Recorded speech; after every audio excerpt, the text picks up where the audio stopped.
Also, the people who are worshipping the statues, they also think opposite about the people who are just doing the spirituality, talking about the inner work, meditation and all. So people who come from the lower bhog, like a lower species, like animal birds, to a human bird, this is the first time they come. They're really not able to understand the Nirakar Swarup of the God. Upanishad. The Upanishad means, Upa means sitting under the feet of the master, under the guidance of a guru. And Nishad means listen. And if they are not meditators, we have the system in which we touch their thumbs by having our hands crossed. Like this podcast must be people who are going to listen this podcast will be the people who are really going through with the Vishad. So I want to congratulate them that they are already on the first chapter. They are suffering, right? So suffering is the first step. Good evening, everyone. So yesterday we did a part 1 of this podcast. Today we are doing part 2. If you guys didn't watch the part 1, here there is a link, watch it. Then you can come and watch this part 2. Yesterday we covered major topics of what is mind, body, spirituality, karma. Now we are diving deep into those subjects.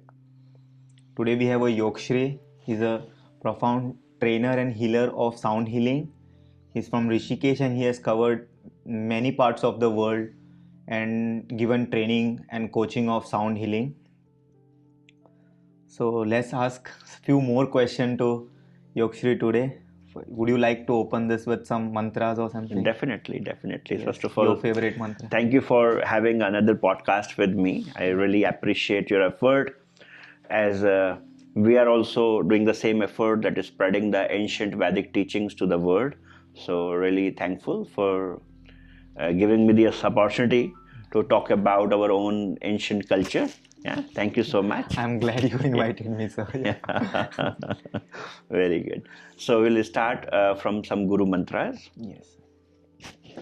Brahmanandam paramasukhdam kevalam jnanamurtim dvandatitam gagana sadrishyam tatvamasyadilakshayam ekam nityam vimalachalam sarvadhi sakshibhutam bhavatitam trigunarahitam Satgurum tam namami.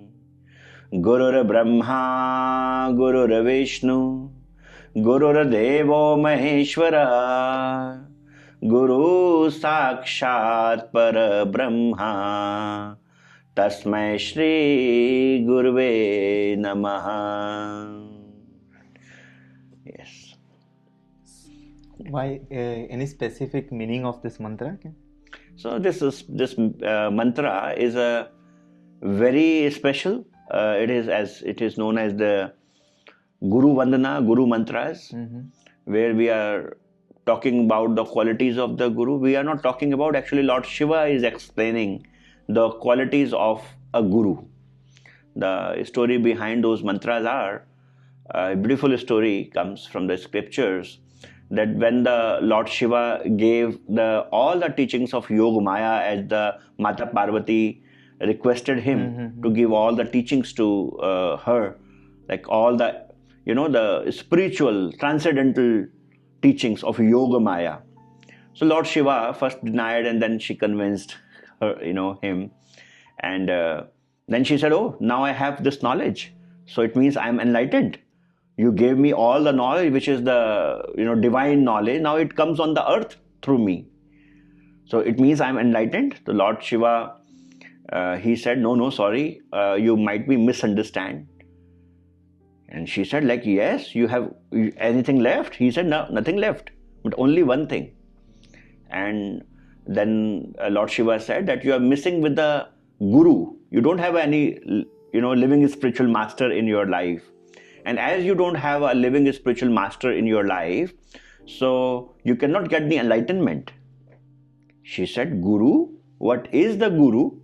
And then in these mantras, the Lord Shiva is explaining the qualities of the Guru. For example, like he said, the Brahmanandam Paramasukhdam. Brahmananda, Nanda means the sun. Brahma means the creator, Got it. who created time and space. Like it means that creator himself come inside the time and space by taking the birth as a human. Brahmanandam, Paramasukhdam, source of all the pleasures of the world.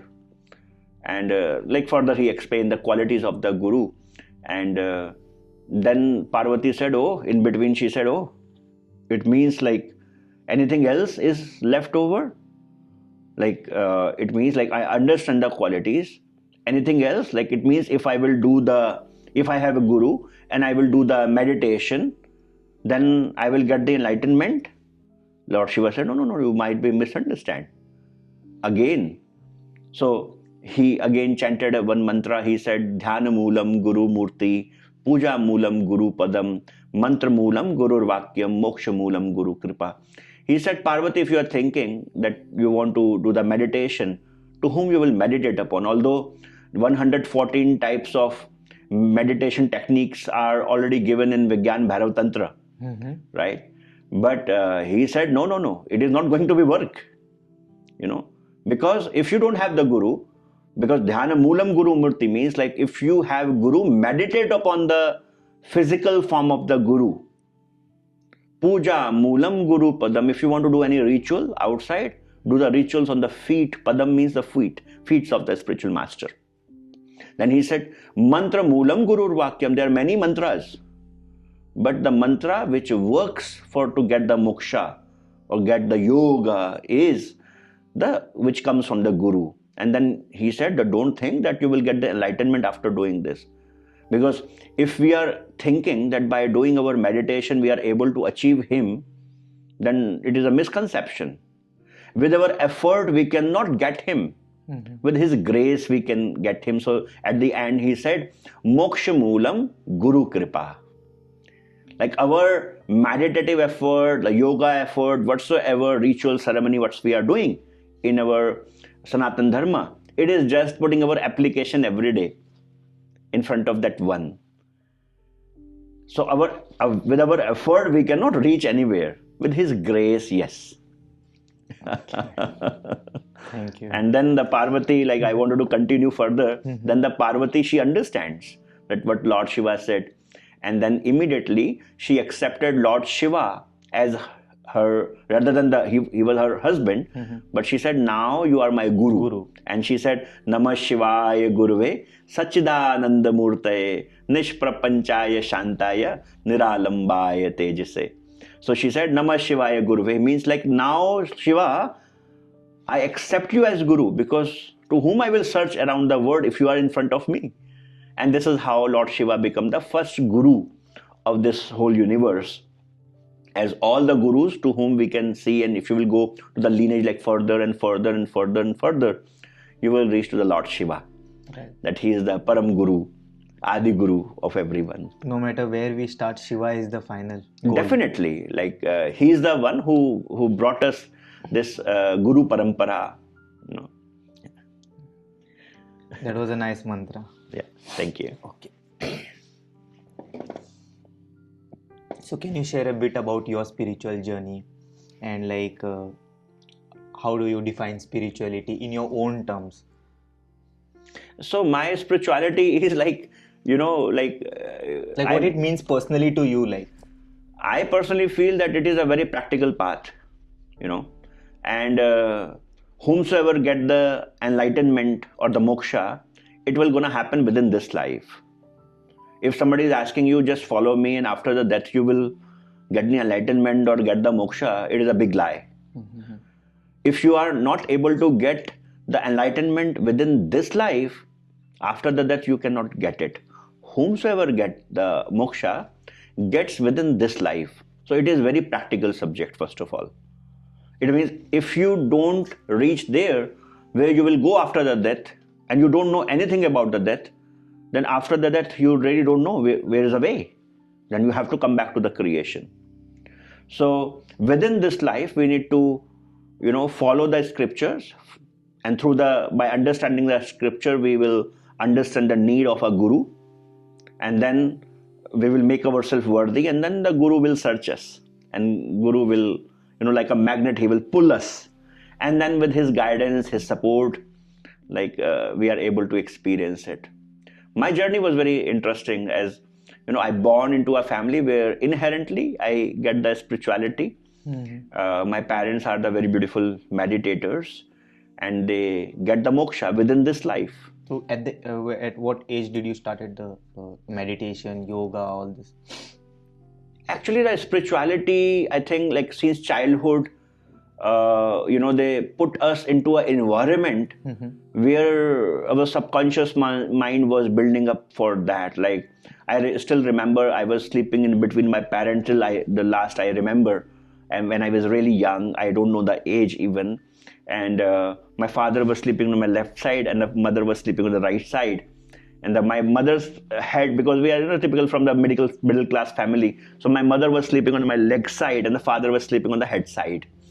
And I remember my father was telling me many beautiful stories of the spiritual masters like Tukaram, Dadu Dayal, all the Mira, Ramdev, many stories I was listening, and I was falling asleep. But sometime when you little bit grow up and I wanted to go for a pee in the night, then I realized that my parents are not sleeping. My father, this shawl, he just covered himself and sitting in the meditation, and the same thing with my mother. My mother was also sitting in the meditation. And then maybe in a very young age, I really understand that my parents are really not a ordinary parent. They are really extraordinary. They are performing all the worldly responsibilities in a very good way, the way one should perform, but simultaneously in a hidden way they are doing some meditative practices. And I really get a first shock in my life, because before I saw that some old people who are elder than my parents were coming to our home, and they're bringing the last chocolates to us, and as they announce their date of death and time, they are coming to our homes and they are asking us, okay, this is my last visit, and they are giving us the, I still remember one of the guy. Did you just say that somebody told you that he's going to die and he came to give you chocolate? Definitely, I saw hundreds of people like this. Means they told when they are going to die? Definitely, the time, day, everything is specific. Wow. And before that, they just come to us and just to, it is the last visit. So they give us, I still have in my whole old home, we still have that Milky Bar stickers. It doesn't surprise you? I was thinking in my childhood that this is the way through which everyone is dying, because in our family, in our community, everyone was dying like this. I get the shock first time when in front of our house, we are living in a colony, my father was in job. So one young, boy died. And I asked my mother, because I really love him. He was really elder than me, but he loves me so much. And he died as he, get the jaundice, and he gave his blood donation and all, and he died. And I was really in pain. I asked my mom, why he didn't come and tell us before? And then my mother said, no, don't cry. And then I had an argument with my mom, and she said that everybody is not dying like this. The people normally don't know that when they will die. Okay. So it was a shock for me in my childhood. What was your perception toward death that time? What you used to think? I was thinking everybody knows that when they will go, and from inside the God will tell them that this time, this day you need to come back. So before that you just meet everyone and greet them. So you thought you will be having time before you leave? Definitely. To do everything. Yeah. Okay. Later on, I saw multiple cases where my friend's father died, Mr. Sahani, and I really able to see the family was in pain, and I started understanding that in this world, people are dying without any information. Nobody knows that how to die. But this is a meditator community which my parents were connected with. They all are, dying or leaving. Not dying is not the right word. They are leaving their bodies with the announcement. So at the last moment of their life, they get the direction from the above. to that when their spiritual master will come to take them. Okay. So inherently, I saw all those things. Some kind of, you can say, the practical spirituality, and then I had my basic schooling. Like at my home, I was not having any temple. So I was asking my father that why we don't have, why we are not worshipping any deities or anyone. Although we worship we like Deepavali and all, like we celebrate, but there is no temple particularly at our home. Like we are just having the photographs of our gurus. And I was asking, like I'm visiting my friends' homes and they have the particular place where they are doing the worships and all. And I asked my father that why we don't have those temples, because you get the sweets, the prasad, like as a kid, you are looking for the sweets. I was a sweet person, like looking for sweets always. So I remember my father said, those temples are the man-made temple, and this body is the God-made temple. So we already worshipping. So I really don't understand what he was saying. But now maybe I can understand. And slowly and gradually, and then my parents put me, rather than put me into the English school, they put me into the Saraswati Shishu Mandir and Vidya Mandir, where we are chanting the mantras, we are worshipping the deities, we're really learning the, deep-rooted meaning out of the Sanatan Dharma. Something or the other activity takes place, which connects you with your cultures. Yes. In our school, with this thing, for Goa also we had a school like Kendra Vidyalaya, Vidya Prabodhini. These schools, they used to make sure that they infuse spirituality, cultural things and all. So that child is having that little idea what our Hinduism is about. Yes. So it was like two sides I saw in my childhood. That in the school, like I learned the proper Hinduism, like we call it Sanatan Dharma. My parents are following the core spirituality, which is also the part of Sanatan Dharma, like ultimate goal of but it was very extract of it. They worship, like they are going temple, they are going everywhere. So what do you think? Just share your perception. Idol worship and the... Both are good. Like initially in the beginning, in Hinduism also there is a concept where they don't worship idol. I don't know if that's that. You see, we need to understand it into a very systematic way. That the people who are not worshipping the idols, normally they think that the people who are worshipping the idols, they are fools or they don't know anything. It is not. So this is their ego, ahankara, right? That people who are worshipping the stones or the statues, like they are not going to get the enlightenment, or they are not on the spiritual path, they are into a religious path. This is a misconception of the people who are not worshipping the statues. Also, the people who are worshipping the statues, they also think opposite about the people who are just doing the spirituality, talking about the inner work, meditation and all. And they think that, they don't know, they are maybe atheists, they are not following the Hinduism properly. So both are like, even like in Sanatan Dharma, Akar, Sakar and Nirakar always having the kind of a fights. Both are in ego, both are in ignorance. It is a very systematic approach our ancestrals, created. You see, when we are learning the 1, 2, 3, 4, 5, 6 in kindergarten, how we are learning the 1, 2, 3, 4, 5, 6. They give us many balls, and the kids are just holding the one ball and putting it and saying 1, second ball 2, third ball 3. Ball is not 3, ball is 1. But what they are saying? 3, 4, 5, isn't it? Yes. But in the next standard, when they come in the next standard, now the teaching has been changed. Right? Now what they are doing is, they are making the 1 line 1, 2 line 2, 3 line 3, 4 line 4, isn't it? Yes. And this is how they learn how to add and abstract, right? Yes. But in the next standard, they're learning the same subject 1, 2, 3, 4, but in a different way. How? Now the new pictorial comes. 1, to connect the previous teaching, like a 1 line or 2 line, they put the 1 banana. 1 banana. 2 apple. 3 apple. This is what they are doing is, they connect the previous teaching to the new teaching. In the next standard, They remove those bananas and apples. And now you have to remember that this is the 1 and this is the 2 and this is the 3.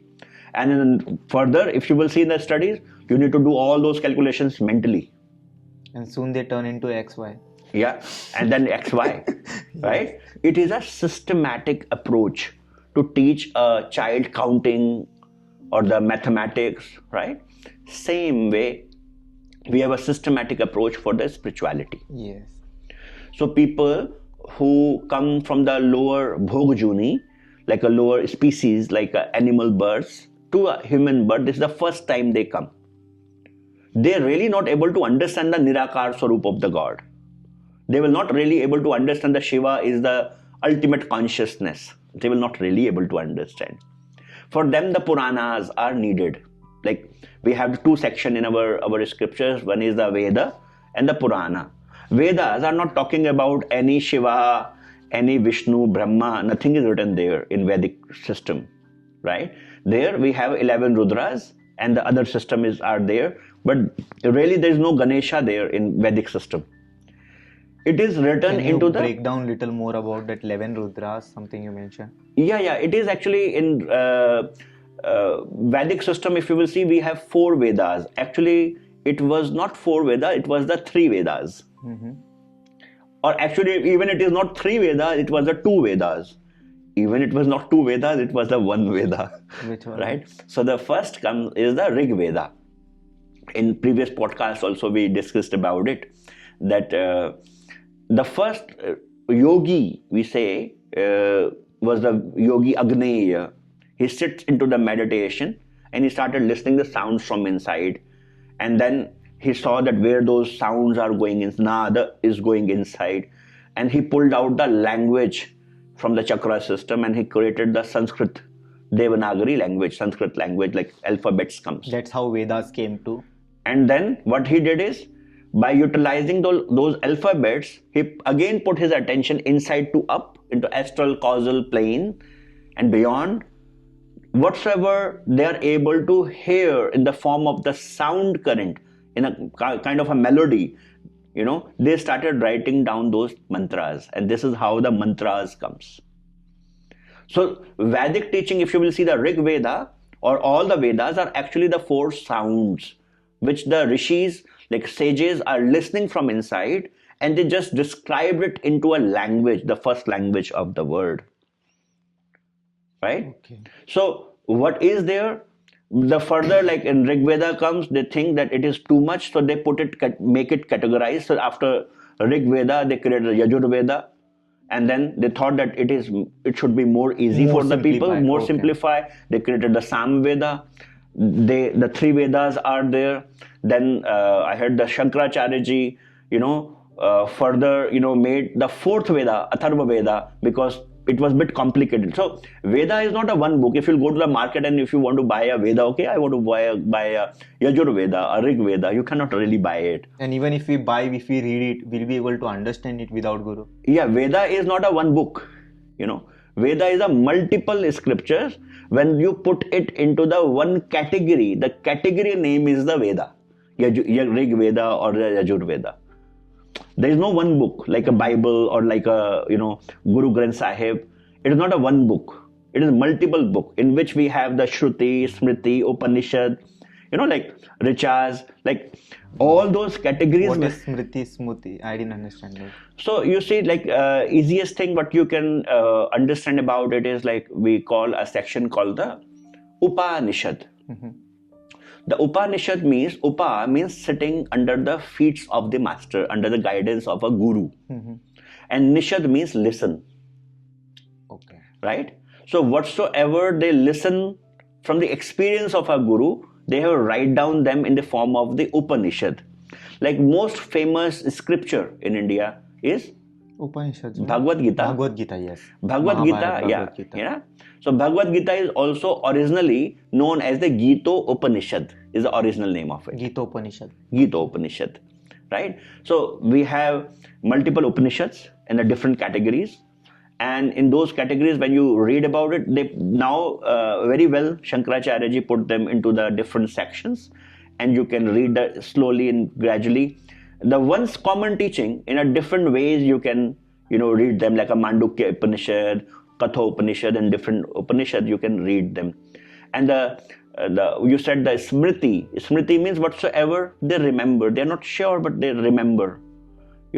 But the abstract is the same. There is no confusion. Whatsoever they remember, I said, it doesn't mean that it is not exact. It is the same exact teaching, but in a more abstract way.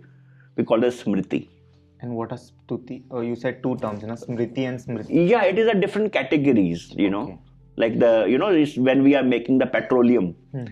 So this is this white petrol, the 95 octane and 91 octane, like that. But it is petroleum. The tattva is the same. The element is the same, like that. So this is how the Vedas comes. Vedas are originally the 4 sounds. But if you will see the Puranas, in which we hear those stories, and sometimes people question to the Sanatan Dharma that, oh, Lord Shiva is himself getting the anger. And many arguments are happening over those stories. The Upanishad is a symbolic story, symbolism. For example, like you might be heard the story of Lord Ganesha, how he born. Yes. Yeah. So how he born, like the Parvati Parvati was Mata having created a mud, baby, and she put the prana there.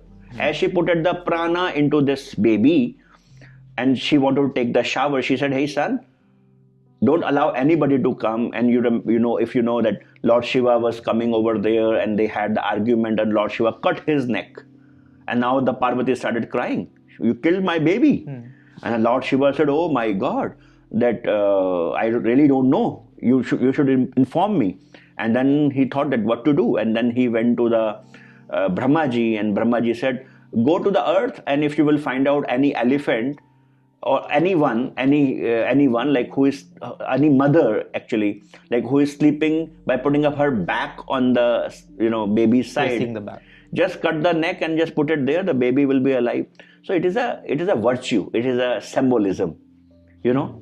What is the teaching out of it? Like now my question is, like the Mata Parvati, who is that powerful, that able to put the prana into the mud baby, and the Shiva cutted it, killed it, cannot create a new baby or put the prana again. That is because a Trishul once hits any neck, you cannot replace the same. Maybe you can replace. Yeah, but she can create a new baby. Yeah, she can create a new baby, but she gave her soul. So you see, the people who want to question the Sanatan Dharma, they pull the people's leg by using those stories. They don't go very deep into the symbolism. They have a symbolic meaning. It has a very deep rooted, because they never go to the Gurukul.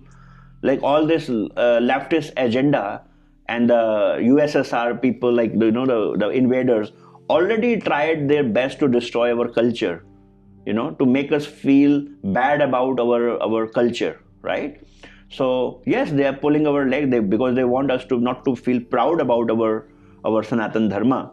So what they did is, they definitely, if you will find out, this is how in the childhood, if you will see all the movies and everything was they are making to make you feel like you are putting the beautiful tilak here. Like nowadays you are putting up that tilak. Earlier in the childhood, you see, we feel ashamed.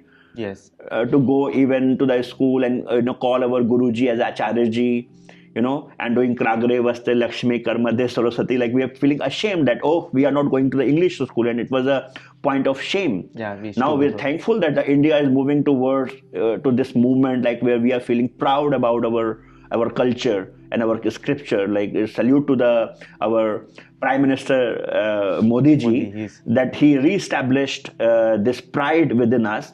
Otherwise, we might be really feel ashamed, right? So those kind of people, like asking the question on the Puranas especially.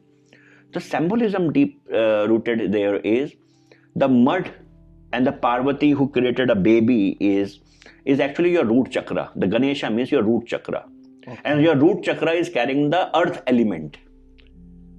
To make us understand this, they created the story like this, first of all. The second takeaway is the woman should take the shower alone, like should be, take care of the place, that nobody is going to come over there. Another takeaway, people are very innocent in the old ancient times. So this is how, like in the modern times, the neuro-linguistic programming is teaching us that if you want to program anybody's mind without even telling them, tell them in the form of the story. Right? This is a modern research, but our ancestors are more intelligent than the modern people. Like, you research all those things now, they know it millions of years back, right? So, and then a mother should not sleep in the night by putting her back towards the baby, because it shows up that you don't have the attachment with your baby, you don't care about it. So the mother should face, make her face towards the baby. There are many objections as compared to women's. At the same time, we worship women as a goddess. It's not as an objection, but there are some things like women should not go in during periods and all temple. You have any thing to say about it? We have a very powerful scriptures about it. For example, like in last podcast also I shared about the Bhut Shastra, which comes from the Ayurveda. It is all about the energy science. It is not a taboo. Like this is the invaders who want us to not feel proud about our. No, we worship female deities. We worship, they right? Are the most powerful, Shakti and all. Yes. So it is not a female become Ashuddha. It is not. It is a energetically. It is an energy contradiction. Like something is positive, something is negative. So negative, positive is not actually a negative. Is not really negative. I heard a message, somebody sent it to me. The positive pictures are made by the negative in the dark room. Negative picture, negative. Yes, so if you are feeling negative, it means the positive picture is building up for you. Okay, that's right. So negative, positive, you can see it as a north and south pole. Yeah, negatively charged ion and positively charged. Yes, you can see it in that way. Yes. Right. So yes, two different energies should not be contradict each other. Because at that time, we all are the energy beings. Can you break it more down, like energies? You see, our whole system is made into a very systematic way. For example, we believe that this body is an energy body, right? Its physical body is moving forward because we have an energy body, so much energy, immense energy inside this body, urja, right? And your urja can be different than my urja, right? Your urja is driven by your own mind. Urja, energy and aura, both are different. It is you are breaking it down, like you are breaking down the atom. But it's a similar thing. My aura, similar energy. Thing, yeah. Oh, yeah. My job is to make very simple for you, Okay. So nowadays people are using this term a lot. Aura, then a lot of spiritual terms have come. So they all mean same. Yeah, all mean same. It is just you may see that. See, our job now is to make things more simple for the people rather than complicated. We are already being very complicated in our life. Yes, life is complicated. So you see that we are using the dowsers, like a dowsing tools, like L-shaped rods, to check the aura of the humans. And the same tools are used by the physics scientists to find out the drinkable water streams underneath the earth. Can we check aura, energy with tools? Yes, we have tools through which we can check. So what is the similarity? Because this tool works on the water energy, like which kind of water inside this body. We have 70% water, brain is having 90% water, and this L-shaped rod is used as a tool through which you are able to check the water quality is positive or the negative. The water is charged positive or charged negative, right? So we can how it get affected, like your water inside the body through the frequencies again. Your mind, right now you're listening to me. Some thoughts are coming in your mind or not? Simultaneously, one power is talking to you or not? There. Maybe it's not outside this convo, but it's about what should I ask next. That is simultaneously happening in the foreground. Right. So I'm not able to listen to it, but I know that you are thinking something, right? Yes. What the next question? But who is saying this to you? Is your mind? My mind only is speaking to me. Right. At the same time, I can hear you also. Yes. So mind is creating these tiny vibrations. It means the sound and the vibration. In the water element, it works 6 times deeper than the air element.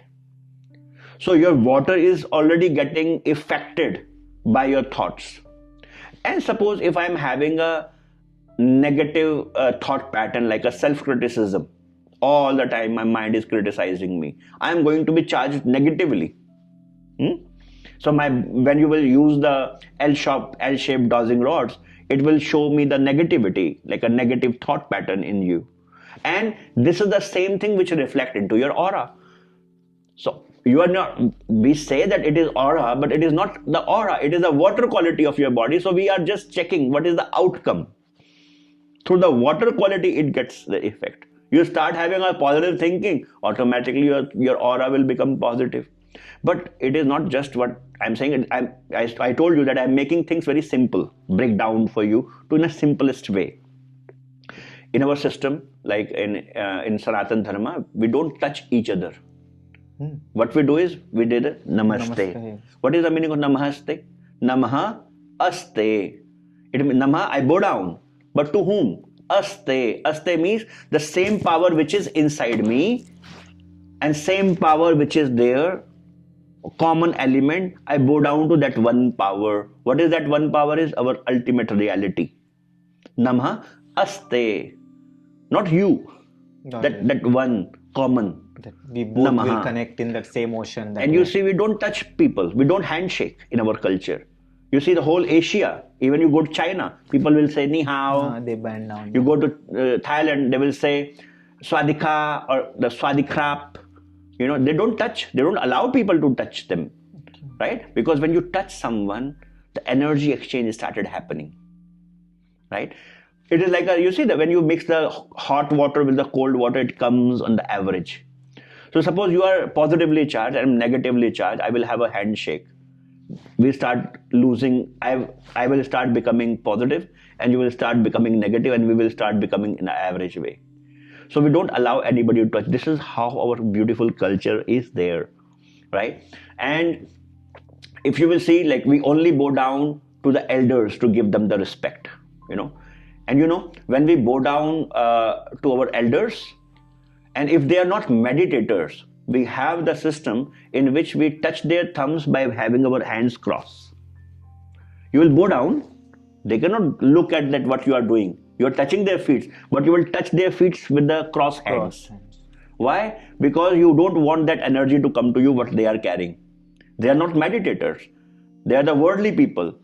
Maybe you are meeting your friend's parents, maybe a father who are really a hardcore drinker and lost in this world, not a spiritual person, but you are a spiritual person. Now you are meeting your friend's father, you have to bow down to him as per our culture. So how you will bow down? Technically, you should bow down like by having a cross hands. But if you are meeting your friend's father, who is really a big meditator, then how you will touch his feet? You will, not the cross hand, you will touch his feet on his big toes, directly. Why? So that his extra energy, which is anyway going to go ground, you are just taking the extra positivity from them. When they are happy to you, what they do is, they put their hand on our head. It means, it is a symbol, non-verbal communication. That son, you don't need to take my extra. I am ready to pour my positivity on you. This is how beautiful it is. The same thing you see in our homes when we are cooking the food. It is like women are chanting some bhajans and all, some divine melodies they are singing. Meera or Ravidas, they are chanting. Or they are doing some guru mantras.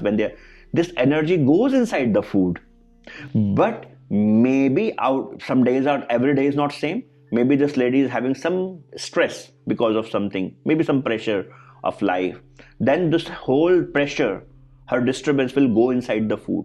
So what we are doing before eating the food, we take this food, we put it into the home temple. Nivedya. We ask the God to clean this energy. And then we put it there and then we say thanks to the God, to all the energies, to whomsoever given us this food. And then we are having. This is what? This is the energy science. So in our culture, if you will see, the energy science is very deeply involved.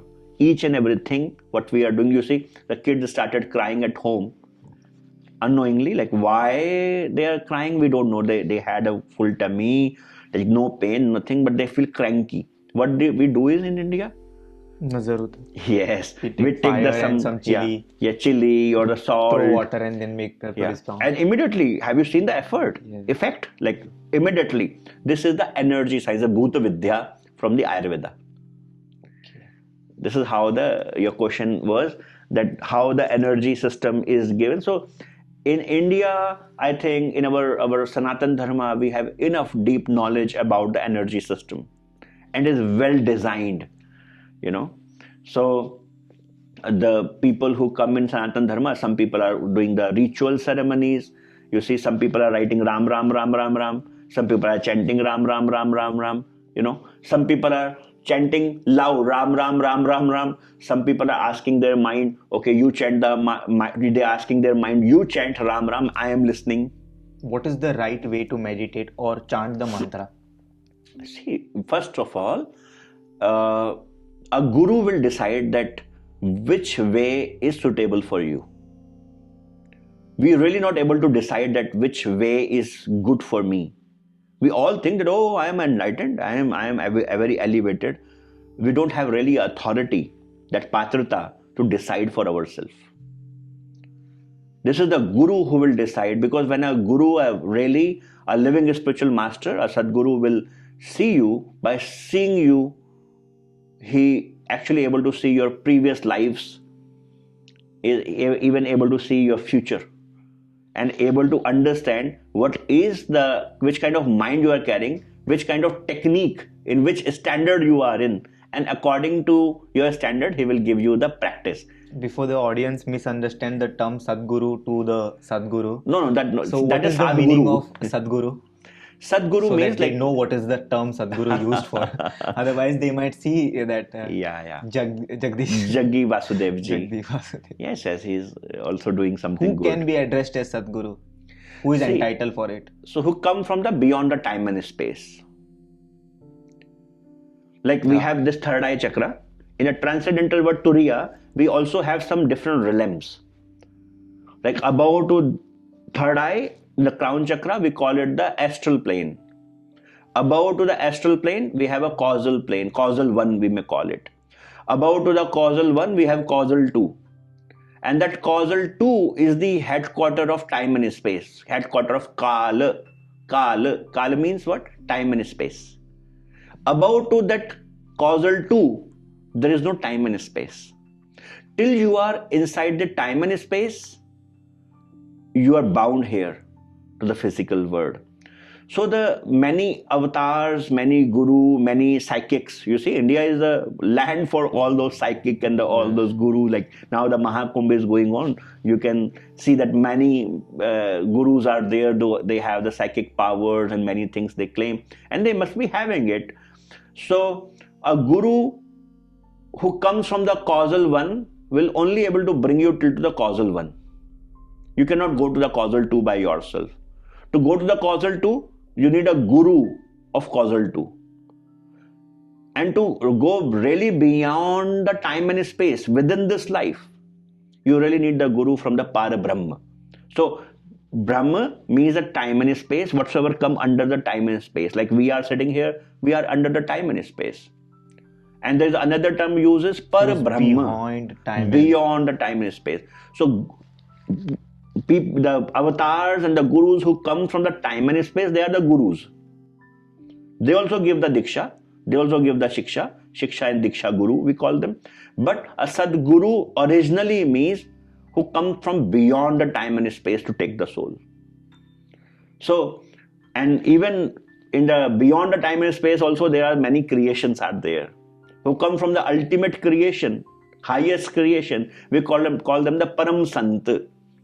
And we see in many Rishikesh, we see many Babas, sons. What do we address them? They are sannyasi, they are bhikshak, they are yogi, they are sant, they are Baba. What do we call them?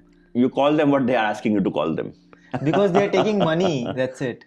No gyan is coming in return. So we should not look for that particular side, that what they are taking from us. We should focus on how our growth is. We should give a bhiksha to everyone. We should not. This is my personal thought, because who is entitled for the bhiksha? If you want to give the bhiksha, you see that typically the bhiksha, the way we are giving in India, we really don't know how to give the bhiksha. Okay. If you will go to Thailand, or either search online, you will see that how people are giving the bhiksha. They are giving the bhiksha by sitting on the knees to the monks. In the morning, monks are coming and they are just going to the 5 homes, like Buddhist monks. And the people who are giving something to them, they are sitting on the roads, on their knees. Asking bhiksha is a part of their ritual? It is not a ritual. Or they have to survive with bhiksha? No, they don't have to survive on the bhiksha. Because when the people, you see, first of all, you need to understand when people give the bhiksha to someone, always they are having some desires behind it. Suppose, we'll take a positive examples here. Suppose somebody is on the really on the spiritual path, and that person is just doing the spiritual practices and living his life on the bhiksha, like what's the word rather than the bhiksha? No, the that's dana. the right term, dan, because it has to be given to a right person who otherwise sometimes wrong places is invested and they drink alcohol. Because some people, I will take your point. I understand your point, but I want to start from the positive ones. What is the rule here in this? They are not allowed to maybe work somewhere. They have to depend on whatever they get with bhiksha, and with that only they have to. It is even not. It's that way. We are very lost. Because many sons, they don't work because of that, and that's why even alcoholic, this kind of negative babas, they also try to enter that path thinking that everything will get just by sitting, and then through sons get problem because of that. So we need to understand, suppose there is a positive, we start from a positive thing, and then I will address your question. If you will see, there is really someone who want to attain the moksha and really walking on the spiritual path and become a baba or a guru or saint or whatsoever the name you may give him or he give him. All terms are different, right? Yeah, you don't go into that technicality. Just understand the abstract of it. Okay. Because then it will be, podcast will be very understanding. Otherwise, because nobody want to, maybe want to become a baba or saint or something. We want to understand that what I should do, right? So I want to address here what we should do as a householder. Grahast, as a grahast, what we should do, because sometimes we really get scared when we think that they will really curse us and something gonna happen to us if I will not do it. And sometimes we really don't have something what they're asking, and we feel so much obligations. So the real sadhak who is doing the sadhana, if he's living his life on the bhiksha, on the dan, first of all he have to give his meditative power against it. In this universe, nothing is free. Like the law is applicable here on this universe. Nothing you can get free. There is no free lunch in English, we say, right?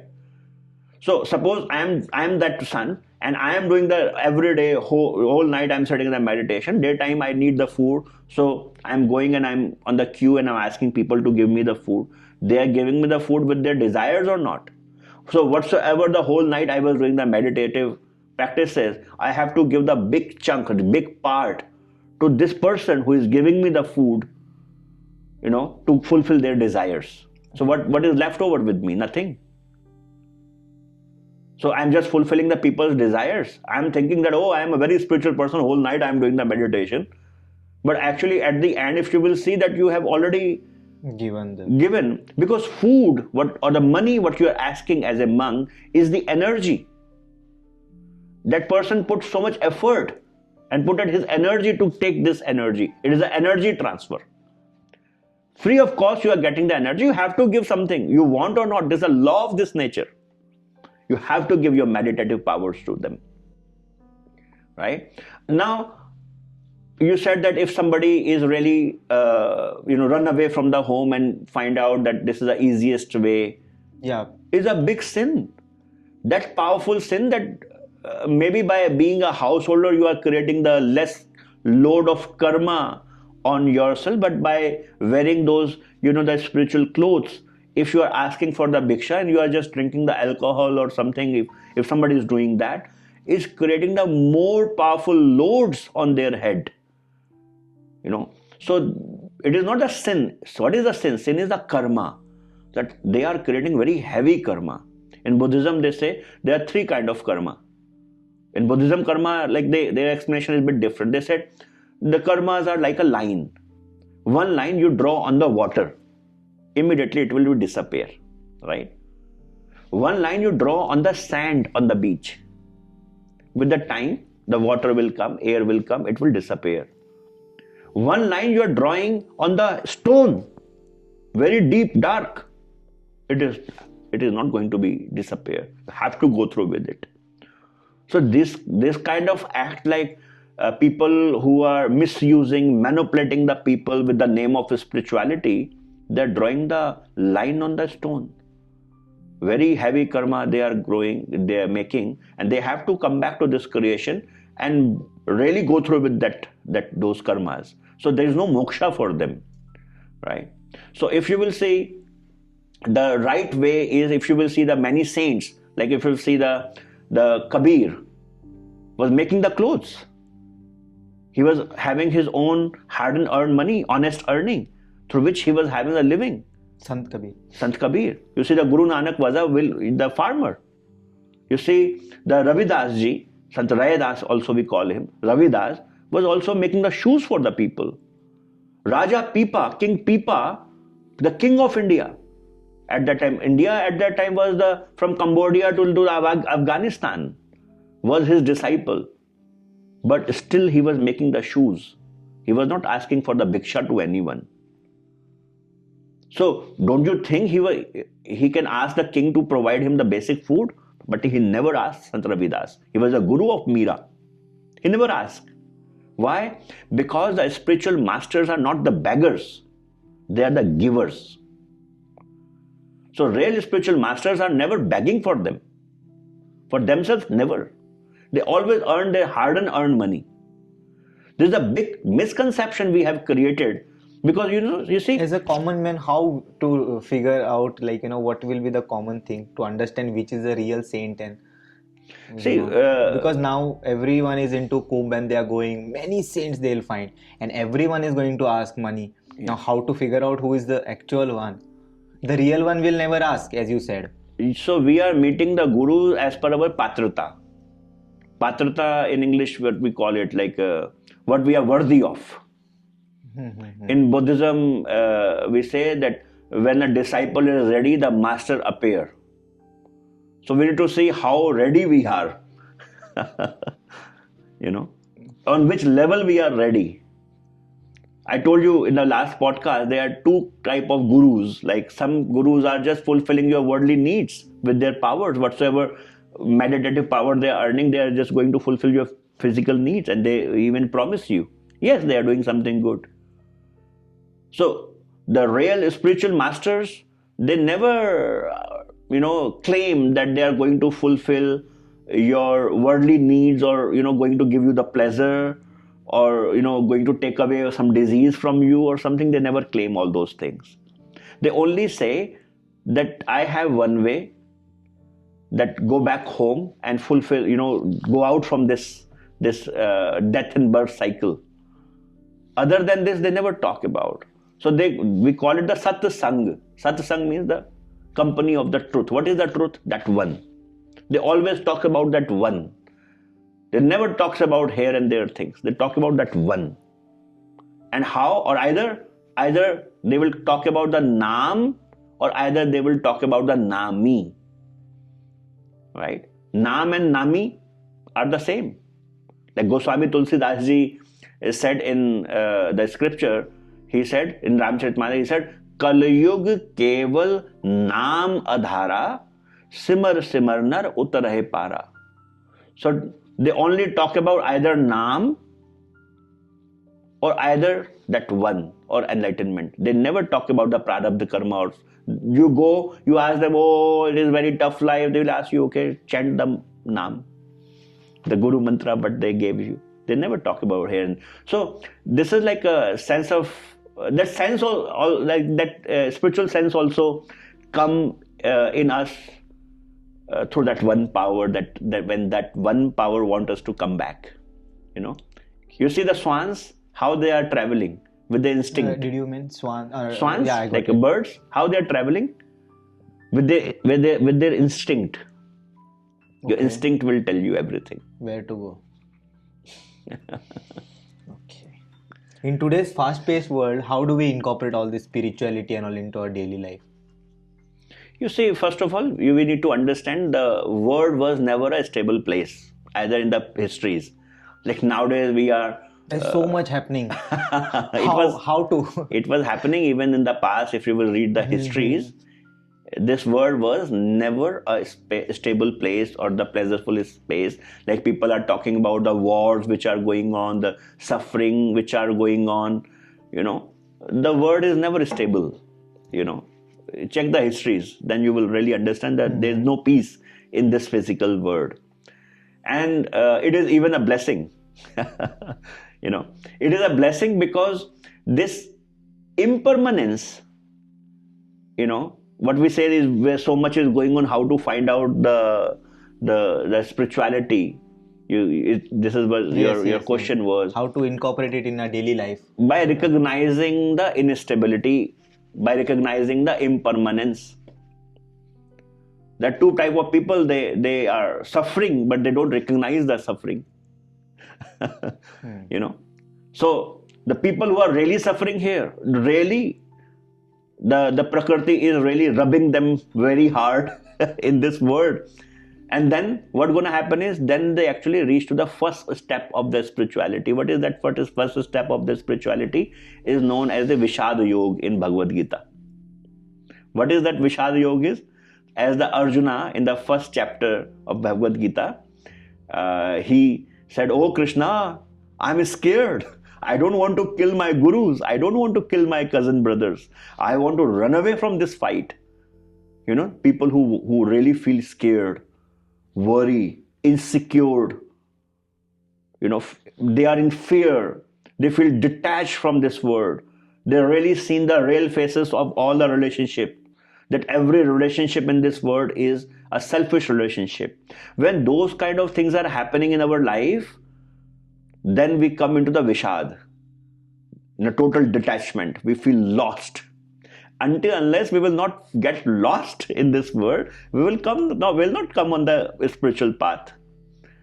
Like this podcast must be, people who are going to listen this podcast will be the people who are really going through with the Vishad.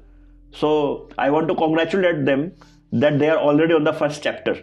They are suffering, right? The suffering is the first step. And eventually it means it is a pull from inside. The instinct will guide them how to, do that. Definitely they need a living spiritual master who will able to systematically guide them and able to, pull them into the spiritual world. Yeah. Okay. If everything is in life predestined, then do we have to make any efforts, or we have to just go with the flow, the way it is going? See, this language, even what we are using, is having its own limitation. So we have how much free will and... Yeah. I'm giving you the same answer, but in a different way so that you can really understand. For example, if you are eating a banana and if you are eating papaya, both are sweet or not? Yeah, banana and papaya. Almost both are sweet? Sweet, yes. Yeah. Can you explain that how sweet they are? Banana is not that sweet, but papaya is a lot sweet. Can you really able to make me understand if I have never had the taste of banana and papaya? No, not possible. So this language, first of all, is having so much limitation. And whatsoever the understanding we are carrying right now, currently in this world, it is really hard for us to understand really this, that we, till where we are having the free will, until where we are not having the free will. Definitely, it is a very contradictory question, that do we have free will or not? Because in some way, the spiritual people are saying, hey, you have a free will. The way easily you can choose the bad way, you can choose the good way, right? Mm-hmm. And the other side, we are saying, even a leaf from the tree cannot get separate without his will. Even an exchange of eye contact is a karma, they say. Definitely. Everything is happening in this world with a system. To understand that system, we need to first grow into the spirituality. We are not really spiritually mature to understand right now. The question is, what you ask is like this, that a 5-year-old girl is asking her mother, Mom, can you tell me how I born? Can you tell me the whole process? No, they will not explain it. So the mother Maybe. will tell them the story. Yes. Mother will tell, one day I was sitting next to the Ma Ganga, and when Ma Ganga comes and she said, I want to give you a precious gift, and this is how you come on my lap. Do you think mother don't know? The mother knows. Yeah. But she even understands the child is not mature enough to understand. This is not the time to pass this knowledge. Yes. So she knows that right now she is this much mature that she can understand this story. And she even understands her potential that one day she will grow up and able to not only understand, even able to give the birth to a child. Isn't it? So, to explain it, I will try my best to explain it to you, that till where until where not. We have, yes. Right? So you see, when I'm moving my hand, I'm moving my hand. Where I'm moving my hand? Here on the physical Yes, plane? Physical plane. It is not. Inside this body, I have my astral body, which is, right now, suppose we both are sitting into the astral plane also. Okay. You see, we use the word self-realization. Spirituality is not that we need to go somewhere and reach somewhere. It is a realization. By doing all those practices, we're really able to realize this game, that, oh, this was happening. So right now, we both are sitting into the astral plane, which is into our crown chakra. You are also sitting there, I am also sitting there. Right? So when I'm moving my hand, I'm moving my hand into the astral plane. But because my physical body is connected with the astral body, that's why I'm able to move my hands. Are you able to digest it? I understood. I'm just thinking, what if we try to do a podcast in astral this thing? Me in Goa, you in Rishikesh. It is possible. Is it possible? If you are, what is telepathy? I mean, like if we achieve one being becomes so spiritual and enlightened that they are both communicating, one from possible. Goa, one from Rishikesh. It is possible. You can really do it within this life. It is not that complicated. It is not tough, but it is not easy. It is simple. Okay. But we human beings really don't able to understand the simple things. Right? So when I'm moving my hand, I'm moving into the astral plane. With these physical eyes, you are only able to see the 30% of the universe outside. 70% is the astral plane, which we cannot see. I told this to you in the last podcast. So now you need to understand further. The further is, I will speak this whatsoever I am speaking. These thoughts are coming from where? Like I will move my hand. This thought comes from where? This thought comes from the astral to above, causal one. Okay. So you and me also sitting on the causal one. The thoughts, what you will ask the question, you are thinking there. But because the game and the theater of life is written in that way that it looks very real, we really don't realize it, that you are thinking there, you are not thinking here. It seems that you are thinking here. It seems that I am giving you the answer here, but I am giving you the answer from causal one. Right? Till to the causal one, yes, you have a free will. You have a free will. You can choose. I can choose that I will give the answer or not. If I am to the causal plane. Right? So, when people are not really able to understand, then the spiritual master says, this is your free will. Because we are really not spiritually mature to understand it. Like the 5-year-old girl. I hope people will understand what I am saying. But even what you will think is pre-written. For example, in the causal one, by sitting there, you have multiple options. You are asking me the question, I can say this, I can say that, I can say this, I can say that, I can say sorry, I am not giving you the answer. All those choices, it seems, if you are enlightened to the causal one, You will understand, okay, you have free will. You can choose to give the answer or not. You can choose what the answer I will give, what exactly the word I will use. You can choose by sitting there. But practically it is like really takes time to be reached and cross the causal one also. When you reach to the causal one and you reach to the causal two, then you really able to understand that the down there into the causal one and astral plane and the physical plane, the strings are controlled from here. So what you will even think is already pre-decided. But to understand it now, I know if I will, many people may be going to write there in the maybe in a comment box. Like this is how I'm reading the podcast, and the comment boxes, what people are writing. People will say, okay, I will give you a slap, and I will say, oh, it was pre-written, Yogshree. Because this much understanding we have right now. That's why it is a fun for us. I got it. So what is not in our control? What is not in our control? What is not this in is our everything control? Is in our control. But according to karma, there will be one law there where we cannot have these things in our control. Like rest, everything is in free will. I can get up now and go to washroom if I want. I can go stop. It looks like. But what is not in our will? Actually, nothing. Like maybe birth and death. That also. We think we cannot choose where we can take birth. How you know that? This is like a contradiction. Like you said, what we cannot. What is not in? What is not in our control? Not like in everything our is in our free will. Like whether we in the causal one, yes. Causal 1, 2, 1, 3. There will be some things which will be not in our control. You can understand in that way that our karma, you use the word karma, are only bringing us some kind of opportunity in front of us, right? And how we take the action upon it, it is on our hands.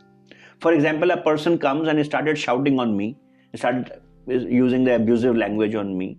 The way I can shout back on him, the same way I can say sorry because of me. Maybe I hurt you unknowingly. So this is a two choices, right? So it depends on what the programming we are having, like what the karma we are deciding to be. Move on. So this is you can say is a free will, but it looks like I told you is a free will, looks like a free will, but really when you grow into the spiritual realms inside, then you really understand that the theater is written somewhere else. Okay. So my next question is, can yoga connect us to higher self, or it's just a physical exercise? Not yoga, yog can. Yog, the term yog, sorry. So the yog can. First we'll have to explain the audience what is yog and yoga. So that they might be like they both are one. So you see, when we write the yog in English language, technically we have to add the A. But the A is silent there. Because many people are not really well trained in the language. So they read it yoga. It is not yoga, it is yog. Like when you write the Ram, technically in the English grammar, you have to add the A at the end. Rama. But it is not Rama, it is Ram. So it is a technical misconception. Okay. So yoga or yoga, you can say, is one, like we should not fight for it, Okay. Already we have many topics to be fight for, right? So yes, yoga comes from the root word yuj, means the union. Definitely, yoga is not just the physical exercise to become nirogi or fit. Yoga is a spiritual practice. It's not a religious practice, although it's a spiritual practice. But it is a good business nowadays. Like people want to sell it like a Zumba dance or aerobics, CrossFit. Yoga, I do the yoga. I saw an advertise just because I'm in Rishikesh. I got one ad saying in 99 rupees you can unlock all the chakra. Yeah. Rishikesh is kind of a spiritual window shopping now. 99 rupees, all chakras unlock. Yeah, all yeah. blockages they will remove in 99 rupees. Yeah. Rishikesh is, you see, I brought up here. Rishikesh was not like that before, but now as the many foreigners, Indians are coming to Rishikesh, and it is a number one destination. Last year it was a number one destination, tourist destination in India. Rishikesh was highest number of visitors visited Rishikesh last year, 2024. You know, so definitely it becomes a good business point for the people from the different states also. The people who really want to establish their spiritual business, they come here, and it is a competitive market now. The Rishikesh, the spiritual competition is there, right? Lord. So I call it like a spiritual window shopping. Okay. Many things you want tantra. It's not bad. I mean, like people are selling a lot of other things which are not healthy things, which are toxic. Tobacco is selling, and that is people don't have problem. Why problem with spirituality? Is it There not is no allowed to sell? problem. There is no problem. No, I mean, like people sometimes say that, if you guys are doing this, do it for free na in the will. Why to do it free? With the free things, we don't give the value to it. Right. For example, in my work, my survival comes from the sound healing, right? I'm teaching the university accredited sound healing programs. So through this, my hard and earned money, like a honest earning, comes in my life. I don't want the donations from the people for myself to have the food. So I made it like my own spiritual business, you may call it. Like I'm even promoting the modality. But when I'm doing it or teaching it, I made it like this is my seva to that one, seva to the humanity. So I call it the mission humanity. But when people come for the spirituality, it is free for everyone, as it should be free. Okay. But how many spiritual seekers you have? People are just coming to us for their desires. They want to fulfill their desires, like curiosity. They want something is there in their head. See they want the sound healing to manifest the abundance. Which kind of a physical abundance? Is a spiritual thing, and you are asking to gain the spiritual abundance. So, but yes, out of it, like when the people come to me also for spiritual knowledge, which I get from my spiritual master and from my parents, I try to make it totally free for the people. This is my seva to the society. But yes, like I am also doing this kind of spiritual work, I'm using the singing ball to have my hard and earned money. It actually helped me to grow my spiritual life, in my spiritual life. And doing something is better than doing nothing. Like people who are even in the 99 rupees channeling the people's chakra, I don't know what they are doing, but we should not give any thought. We should not judge actually. Maybe it is their seva. We don't know. Okay. Right? We should not judge people. We don't know. Unless we never experienced it, we should not give any judgment. We should not pass any judgment to it. So, but at least I heard from my spiritual master that if a stone is inside the water, at least it is safe from the hot sun. Maybe they are manipulating. As the first thought comes is 99 rupees, you are balancing the chakra, must be a scam, and must be not. Maybe that person is really serving and saving the humanity, right? We don't know. We should not judge. The first thing is. Second thing is that if a person, I am saying that, okay, we are right, that person was manipulating the people, but at least doing something than doing nothing. Got it. But at least he's not doing something wrong. Yeah. What they do on Instagram, TikTok. Yeah.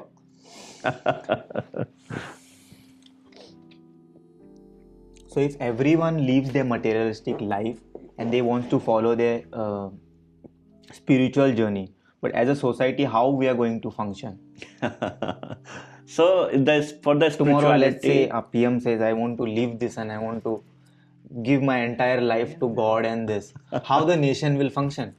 Yeah, Arjuna also wants to run away to the Himalayas. He said to the Lord Krishna that Krishna, better to have this battle, I will go to the Himalayas and I will become a monk. I want to run away.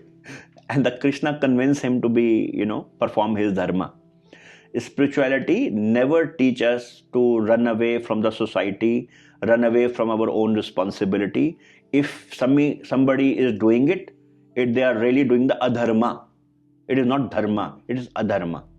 It is a misconception people are having that to walk on the spiritual path, we need to leave our worldly responsibilities.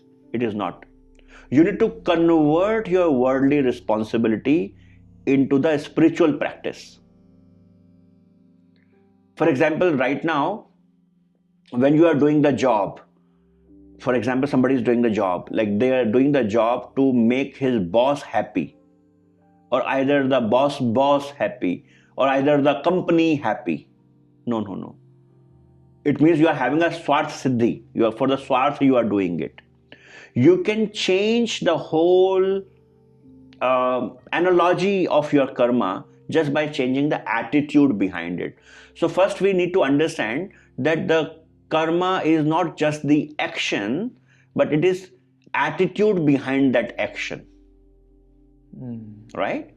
So if somebody is sitting there and performing their job, for example, like somebody is a bank cashier, just example, and that bank cashier is having a very clear vision in his or her mind that I am not performing this job for the boss, for the manager, for the client, for the bank, for the RBI, for the government. I am performing, this chair is given to me by my Lord, to whomsoever the Ishta, like the God they are worshipping for. For example, somebody worshipping the Krishna, you gave me this seat. And by sitting on this seat, I am not the bank's employee, I am your employee.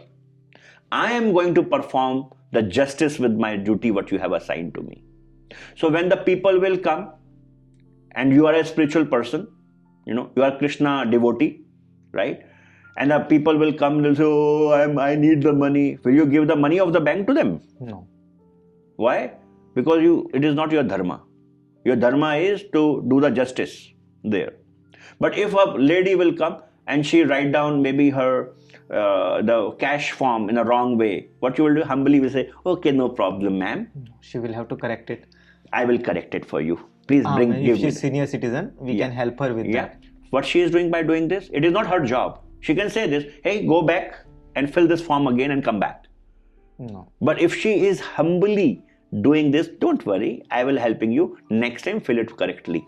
And she is filling that form. She is performing her dharma. She also gets punya for that. Right? What she does. It is not the punya. No. She will not get the punya. She did a good thing for the world. Yeah, so if she did the good thing for this woman, then yes, punya, good karma she collected. But if she did this act for the Krishna, that Krishna, I know you. You are very nutcut. You are very naughty.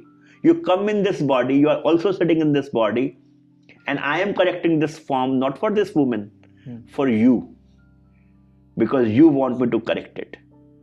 If you dedicate each and every action to that one power, Krishna said in the Bhagavad Gita, if you dedicate each and every action to that one power, then you are not performing any karma. It becomes nishkam karma. Arjuna, picked up the Krishna. Hey Krishna, now I picked up you. Krishna said that if you are not fighting this battle, then you are creating the adharma. You are not performing your Kshatriya dharma. Right? So big sin is going to come on your way. Arjuna said, don't you think, Krishna, by killing my own masters and my brothers, I am going to create a big karma? He was trying to convince the Krishna. Krishna said, yes. In both the ways you are creating the karma. If you are fighting the battle, then creating the karma. Not fighting the battle, then also creating the karma. Arjuna said, Krishna, now I picked up you. Now you cannot escape. Krishna, tell me, if in both the cases I am creating the karma, yes? Krishna said, yes. Then, where is the moksha? You said, when my karma all the karma, good and bad, will become 0, then you will get the moksha. It will never gonna happen. I'm not taking action, then also creating the karma. Taking action, also creating the karma. My load will be finished ever. Is there any way through which I will not create the karma? And Krishna, you said that in this world, nobody is able to exist without creating the karma. These are the teachings of the Bhagavad Gita. Krishna, now can you please, I'm a bit confused. You didn't said this in the previous chapters? Krishna said, yes. My dear friend, I said this. So there is the only one way through which you are not creating any karma. What is that? The only way is when you dedicate each and every action to that one power. Each and every action you are taking, but you are taking for that one with the dharma. You are not creating any good or bad karma. It means when you are living in your house, you are not living in your house with the ego. You make this house the house of Krishna. So when you are cleaning this house, you are cleaning the house for Krishna and for of Krishna. When you are cooking the food, you are cooking for Krishna. When you are eating the food, to whom you are feeding? First we show Naivedya to Bhog to Krishna. Bhog Krishna, and then where he is the Krishna is also inside. Yeah, Krishna. They are a part of God. Yeah. So Krishna, now I want you to come and sit on my tongue. Come and have the taste. I have cooked the food for you. You know. Now when you are driving the car, who is the owner of this car? Krishna. The word term I will obviously produce a lot of ahankara within you.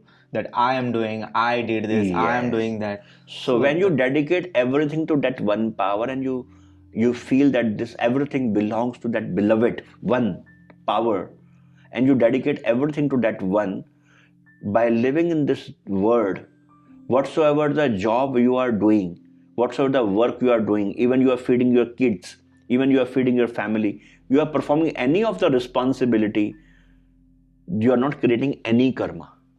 You are free from the karmic load. And this way, each and every action, each and every second when you are doing this, 24 hours when you are doing this, every day when you are doing this, you are not creating any karma, and it is counted into your meditative efforts. Meditation is not only when you just close your eyes and sit. Meditation means you remember him. Yeah, we have to meditate upon something. Yes. Like my mother, when she announced her date of death, I got the opportunity to meet her for 2 days, you know. So at that time, I was a businessman, you know. I was a spiritual seeker also. I was initiated from my spiritual master. Your mom announced your death. She was in a health condition or fit and fine, she said that. Yeah, I was in Banaras and her health was not good, she was having ulcerative colitis. But she was having more life. Mm-hmm. But she wanted to go back. So she asked her spiritual master inside. She said that I want to come back. I don't want to stay here more. You know. And then she make a call to me. I was in Banaras that when you are coming back, I said 23rd of July. And she said, okay. I said, anything special? She said, yes. Wait. And 3 minutes pause. And then she said, 25th morning 11, then I will leave my body. So I took the initiation already. I was into business. I really don't know how to live a spiritual life. And I was also feeling the stress, anxiety, you know, like business pressure, this, that, everything it was there. So when I come back, I asked my mom, are you going to get the moksha? She said, definitely. Are you going to come back? She said, never. So it is enlightenment? She said, yes, but keep it with you. I said, okay. So I asked her, Mom, I am suffering. I am not happy in my life. I took the initiation from a living spiritual master. I'm trying to sit into the meditation every day, but nothing is happening really. I'm not really able to reach anywhere and able to have any experience inside whatsoever the master told me. At the time of initiation, yes, I had very profound experiences. But after, I really never had. And it is very painful. Like I'm not happy in my life. So my mother said, very deep teaching, I think it is very useful for everyone. She said, son, if you want to do the 2 hours meditation in your 24 hours of a day, first fix your 22 hours. And she told me what you are doing in 22 hours. And I typically, as a businessman, I said, Mom, 22 hours of a day, I'm just chanting money, money, money, money, money, money, money. She said, then who is coming into our meditation? I said, money, money, money. She said, it is very simple. You understand it means 22 hours when you remember that one power to whom you belong and dedicate each and everything, each and every action to that one. Who will come in your 2-hour meditation? God. That one. The simplest thing. So for that, you don't need to run away and live in the Himalayas. For that, you need to dedicate your 22 hours, each and every breath, to that one to whom you belongs from. And you just sit. Who will come? That one. This is the simplest practice. Okay. So we're running out of time. We'll do a fast rapid fire. Yep. I'll ask you 5 questions. So you'll have to give a very short answers about that, what you feel. Is it possible to achieve true enlightenment in the world of distraction and materialism? Definitely we need to, yes or no? And if yes, then how? Just like that. With the materialistic, the thing is that we think the materialistic attachments are bad. And we try to go, if I will say yes or no. No, you can tell this into more, because this is really a big subject. So we think that I should not be focused and have the materialistic attachments, or I gain money or something as a spiritual person, which is a wrong idea, right? In a spiritual world, we should have a positive approach towards the life. So we should focus on what I should do. And then automatically, whatsoever you should not do, automatically will go away. Like focus on light, the darkness will go away. Will disappear.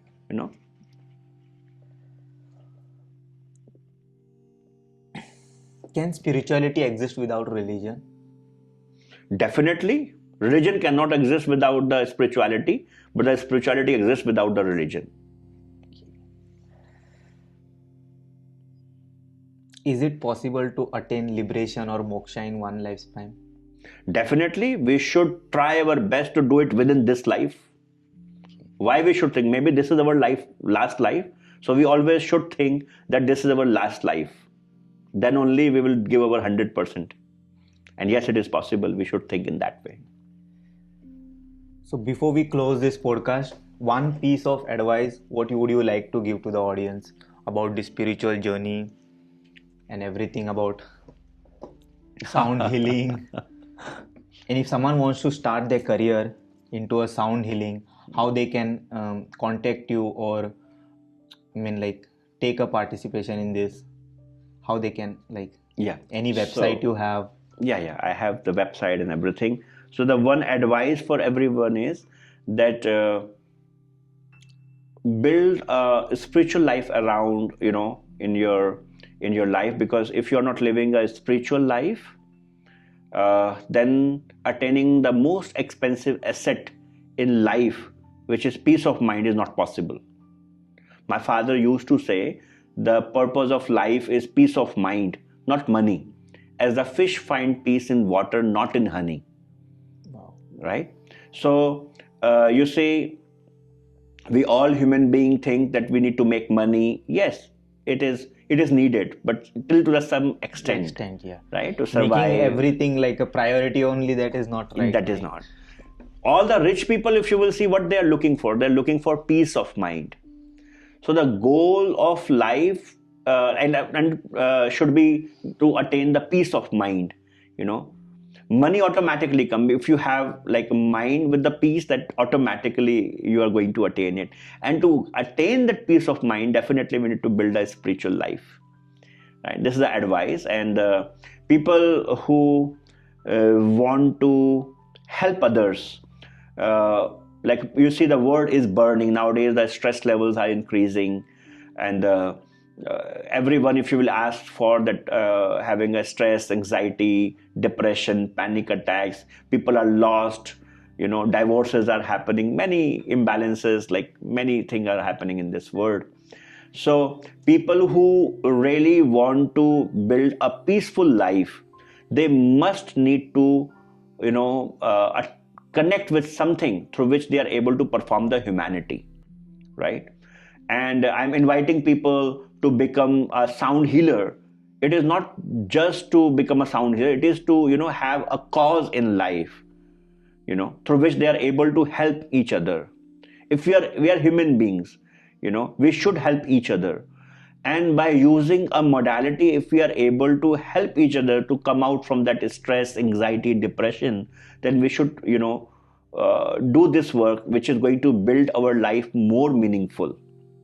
The second type of people, can connect with me is that people who really want to attain a spiritual life and really open to go deep dive into the spirituality.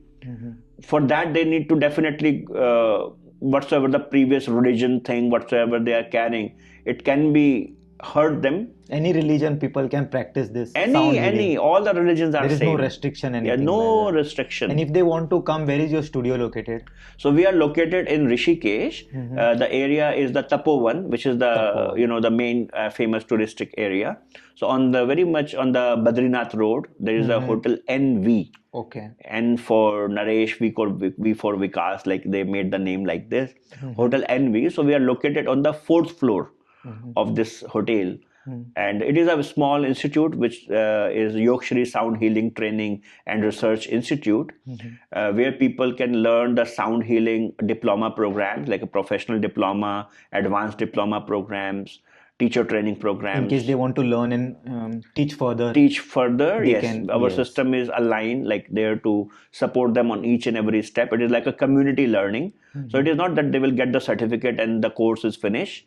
After giving the certificate, we provide the lifelong support to them to establish their work. In case they need any, so like they have doubts, you clear it.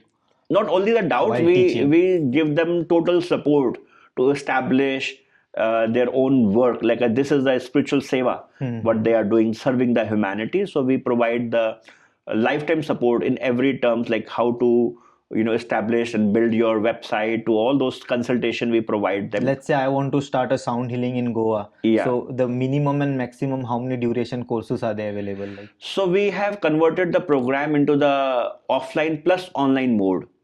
Like just supposed to learn the professional diploma in sound healing, which is we call the level 1. You need to be here in Rishikesh for 4 days. But 21 days pre-recorded videos you will get online, like theory and all, which very technical stuff. So if you have that, you can share. I will put the link in description. Yeah. You can check that everything over there. Yogshree is a very professional sound healers. He conducts classes here in Rishikesh. I will put the link in description. So he'll be now visiting to Bangkok. After that, he'll be soon back in Rishikesh. So you coordinate on the Instagram. I'll leave that link also in the description. So connect him and do follow his page also. Yep. Thank you so much for inviting me here for the podcast. Yep. And see you soon again. Thank you. Thank you so much for giving me the opportunity to serve you. Yeah. Thank you so much. Thank you. Very well.